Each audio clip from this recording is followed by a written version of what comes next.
নমস্কার বন্ধুরা, চায়নাদত্ত রান্নাঘরে সবাইকে স্বাগত। চলুন আজকে তাল মিচড়ি করে আপনাদেরকে দেখাই কেমন করে করি। আমরা এখানে দুটো তাল নিয়ে নিয়েছি, 1 লিটার মতো জল নিয়ে নিয়েছি। এবার তালটাকে আমরা ভাঙবো। ছাই নিয়েছি, এবার আমরা জলে দেব। এইভাবে আমরা তালের মাড়িগুলোকে বার করে নেব। তালের মাড়িগুলোকে বের করে নিয়েছি। দেখুন, খুব ঘন হবে না, খুব পাতলা হবে না, এরকম হবে। আমরা উনানে বসিয়ে দিয়েছি।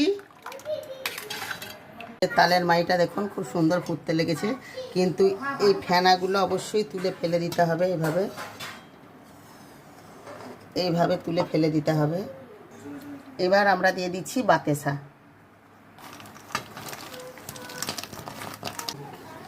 কালারটা অন্যরকম হয়ে যাচ্ছে না? আমাদের এখন একটু মাখতে হবে এটাকে, আরেকটু আমাদের অপেক্ষা করতে হবে পাক হওয়া অবধি, তারপর দেখাচ্ছি। দেখুন, এটা তো বেশি লাগতে হয় না, পাক আর হয়ে এসছে, আরেকটু হবে। আর কত সুন্দর সেন্ট বেড়াচ্ছে। এটা তাল মিচড়ি হবে তো, তালের সেন্টটাই অপূর্ব। দেখুন, পাকটা আমাদের হয়ে গেছে। আমরা কি করে বুঝবো?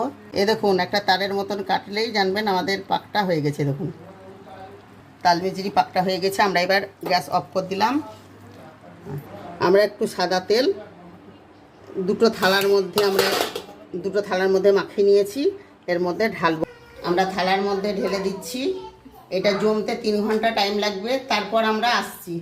দেখুন, মিচড়ি আমাদের কত সুন্দর, দেখুন জমে গেছে। এই যে ভেঙে যাচ্ছে পিস পিস করে, দেখুন কত সুন্দর। দেখুন, ভালো লাগলে লাইক, কমেন্ট ও শেয়ার করবেন।